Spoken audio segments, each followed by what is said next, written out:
दोस्तों, आज जितिया व्रत शुरू हो गई है। प्रिय दर्शकों, इस दिन भगवान श्री गणेश, माता पार्वती और शिव जी की पूजा एवं ध्यान के बाद व्रत कथा भी सुननी चाहिए। इसकी पूजा शिव जी को प्रिय प्रदोष काल में करनी चाहिए। व्रत का पारण दूसरे दिन अष्टमी तिथि की समाप्ति के पश्चात किया जाता है। इस वीडियो में आप देख पाएंगे जितिया व्रत की 3 कहानियां। अपनी परंपरा के अनुसार जो कथा आपके यहाँ पढ़ी जाती हो, आप उसे समझ सकते हैं। इसमें पहली कहानी सियारिन वाली है, दूसरी जीमूत वाहन राजा की और तीसरी भगवान श्री कृष्ण से जुड़ी जितिया में चिल्हो सियारों की एक कथा भी सुनी जाती है। वह संक्षेप में इस प्रकार से है। एक वन में सेमर के पेड़ पर एक चील रहती थी। पास की झाड़ी में एक सियारिन भी रहती थी। दोनों में खूब पटती थी। चिल्हो जो कुछ भी खाने को लेकर आती, उसमें से सियारिन के लिए जरूर हिस्सा रखती। सियारिन भी चिल्हो का ऐसा ही ध्यान रखती। इस तरह दोनों के जीवन आनंद से कट रहे थे। एक बार वन के पास गांव में औरतें जिउतिया के पूजा की तैयारी कर रही थीं। चिल्हो ने उसे बड़े ध्यान से देखा और अपनी सखी सियारों को भी बताया। फिर चिल्हो सियारों ने तय किया कि वे भी यह व्रत करेंगी। सियारों और चिल्हो ने जिउतिया का व्रत रखा।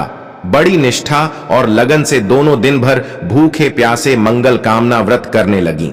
मगर रात होते ही सियारिन को भूख प्यास सताने लगी। जब बर्दाश्त न हुआ तो जंगल में जाके उसने मांस और हड्डी पेट भरकर खाया। चिल्हो ने हड्डी चबाने के कड़ कड़ की आवाज सुनी तो पूछा कि यह कैसी आवाज है। सियारिन ने कह दिया, बहन, भूख के मारे पेट घुड़घुड़ा रहा है, यह उसी की आवाज है। मगर चिल्हो को पता चल गया।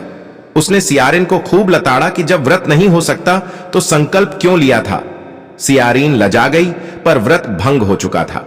चिल्हो रात भर भूखे प्यासे रहकर व्रत पूरा की। अगले जन्म में दोनों मनुष्य रूप में राजकुमारी बनकर सगी बहनें हुईं। सियारिन बड़ी बहन हुई और उसकी शादी एक राजकुमार से हुई। चिल्हो छोटी बहन हुई, उसकी शादी उसी राज्य के मंत्री पुत्र से हुई। बाद में दोनों राजा और मंत्री बने। सियारिन रानी के जो भी बच्चे होते वे मर जाते, जबकि चिल्हो के बच्चे स्वस्थ और हट्टे कट्टे रहते। इससे उसे जलन होती। उसने कभी उनका सर कटवाकर डब्बे में बंद करा दिया, पर वह शीश मिठाई बन जाती और बच्चों का बाल तक बांका ना होता। बार बार उसने अपनी बहन के बच्चों और उसके पति को मारने का प्रयास भी किया, पर सफल न हुई। आखिरकार दैव योग से उसे भूल का आभास हुआ। उसने क्षमा मांगी और बहन के बताने पर जीवित पुत्र का व्रत विधि विधान से किया तो उसके पुत्र भी जीवित रहे। गंधर्वों के राजकुमार का नाम जीमूत वाहन था। वे बड़े उदार और परोपकारी थे। जीमूत वाहन के पिता ने वृद्धावस्था में वानप्रस्थ आश्रम में जाते समय इनको राज सिंहासन पर बैठाया, किंतु इनका मन राजपाट में नहीं लगता था।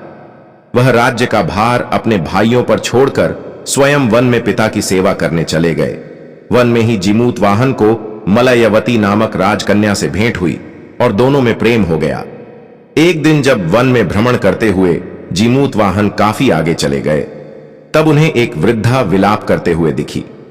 पूछने पर वृद्धा ने रोते हुए बताया, मैं नाग वंश की स्त्री हूं, मुझे एक ही पुत्र है। पक्षीराज गरुड़ के कोप से मुक्ति दिलाने के लिए नागों ने यह व्यवस्था की है। वे गरुड़ को प्रतिदिन भक्षण हेतु एक युवा नाग सौंपते हैं। आज मेरे पुत्र शंखचूड़ की बलि का दिन है। आज मेरे पुत्र के जीवन पर संकट है और थोड़ी देर बाद ही मैं पुत्र विहीन हो जाऊंगी। एक स्त्री के लिए इससे बड़ा दुख क्या होगा कि उसके जीते जी उसका पुत्र न रहे। जीमूत वाहन को यह सुनकर बड़ा दुख हुआ।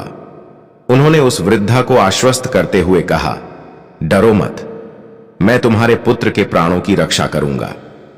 आज उसके स्थान पर स्वयं मैं अपने आप को उसके लाल कपड़े में ढंक कर वध्यशिला पर लेटूंगा ताकि गरुड़ मुझे खा जाए, पर तुम्हारा पुत्र बच जाए। इतना कहकर जीमूत वाहन ने शंखचूड़ के हाथ से लाल कपड़ा ले लिया और वे उसे लपेटकर गरुड़ को बलि देने के लिए चुनी गई वध्यशिला पर लेट गए। नियत समय पर गरुड़ बड़े वेग से आए और वे लाल कपड़े में ढंके जीमूत वाहन को पंजे में दबोचकर पहाड़ के शिखर पर जाकर बैठ गए। गरुड़ ने अपनी कठोर चोंच का प्रहार किया और जीमूत वाहन के शरीर से मांस का बड़ा हिस्सा नोच लिया। इसकी पीड़ा से जीमूत वाहन की आंखों से आंसू बह निकले और वह दर्द से कराहने लगे। अपने पंजे में जकड़े प्राणी की आंखों में से आंसू और मुंह से कराह सुनकर गरुड़ बड़े आश्चर्य में पड़ गए, क्योंकि ऐसा पहले कभी न हुआ था। उन्होंने जीमूत वाहन से उनका परिचय पूछा।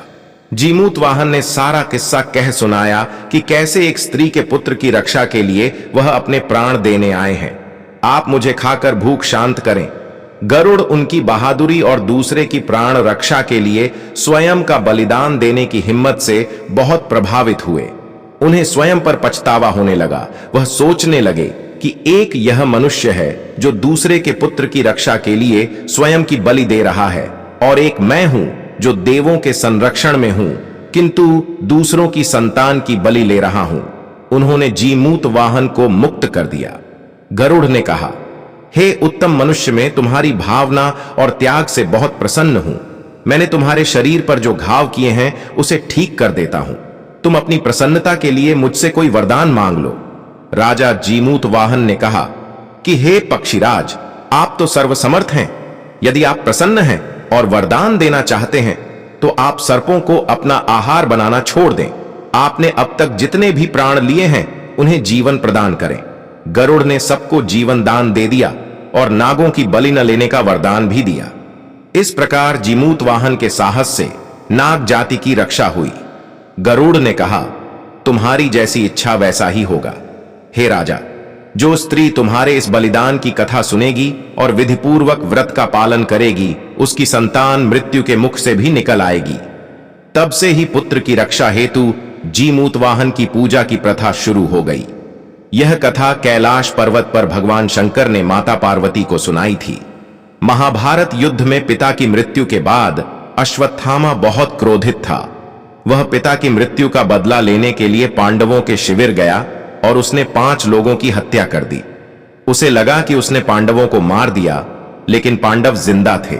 जब पांडव उसके सामने आए तो उसे पता लगा कि वह द्रौपदी के 5 पुत्रों को मार आया है। यह सब देखकर अर्जुन ने क्रोध में अश्वत्थामा को बंदी बनाकर दिव्य मणि छीन ली। अश्वत्थामा ने इस बात का बदला लेने के लिए अभिमन्यु की पत्नी उत्तरा के गर्भ में पल रही संतान को मारने की योजना बनाई। उसने गर्भ में पल रहे बच्चे को मारने के लिए ब्रह्मास्त्र चलाया, जिससे उत्तरा का गर्भ नष्ट हो गया। लेकिन उस बच्चे का जन्म लेना बहुत जरूरी था, इसलिए भगवान कृष्ण ने उत्तरा के मृत बालक को फिर से जीवित कर दिया। गर्भ में मरकर जीवित होने की वजह से इस तरह उत्तरा के पुत्र का नाम जीवित पुत्रिका और परीक्षित हुआ। तब से संतान की लंबी आयु के लिए जितिया व्रत किया जाने लगा। प्रिय दर्शकों, आपको यह वीडियो अच्छी लगी तो हमारे चैनल भक्ति सागर को लाइक, शेयर और सब्सक्राइब जरूर करें, ताकि हमारे चैनल भक्ति सागर के माध्यम से आपको ज्ञानवर्धक जानकारी मिल सके। धन्यवाद।